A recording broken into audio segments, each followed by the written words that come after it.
নেপালের প্রলয়ঙ্করী এই প্রলয় বারবার মনে করিয়ে দিচ্ছে আসন্ন কিয়ামত বা মহাপ্রলয়। স্পষ্ট কিয়ামতের দিনটি ঠিক কেমন হতে পারে। বুধবার যেন একই ঘটনা দেখলো বিশ্ব। পাহাড় পর্বত কোনো কিছুই তোয়াক্কা করলো না সেই মহাশক্তি। নেপালকে দেখে এখন কোটি কোটি মানুষের মনে বারবার আঘাত করছে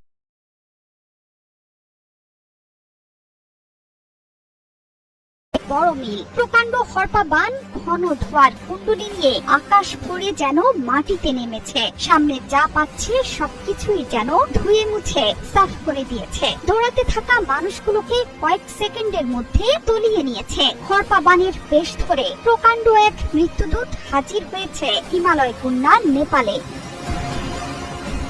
সাম্প্রতিক সময়ের সবচেয়ে ভয়াবহ দুর্যোগের কবলে নেপাল। ভয়াবহ এই ভূমিধস এবং বন্যায় এখন পর্যন্ত অন্তত 160 জনের মরদেহ উদ্ধার করা হয়েছে। নিখোঁজ 4 শতাধিক। তাদের বেশিরভাগই বিদেশি নাগরিক। চীন নেপাল সীমান্তের একটি নদীর 2 কোণ উপচে তীব্র স্রোতে নেমে আসে কাদা ও ধ্বংসাবশেষ। কাদামাটি ও পানির নিচে চাপা পড়েছে বহু ভবন। বরফ ধসের কারণে লেন্ডে নদীর গতিপথ আটকে যায়। আর এর জের ধরেই উপনদী ভোতে কোশি নদীর পানি তীব্র বেগে ছুটে আসে। মুহূর্তেই মাটির নিচে তলিয়ে গেছে আস্ত গ্রাম। সেখানে আটকে পড়াদের সন্ধানে জোর তৎপরতা চালাচ্ছে উদ্ধার কর্মীরা। নিখোঁজদের দুর্যোগ প্রবণ দেশ হিসেবে পরিচিত হিমালয় কন্যা নেপাল। দেশটিতে প্রায় প্রতি বর্ষা মৌসুমে বন্যা ও ভূমিধসের ঘটনা ঘটে। 2015 সালেও ভয়াবহ ভূমিধসের কবলে পড়ে নেপাল। নিহত হয়েছিলেন প্রায় 9000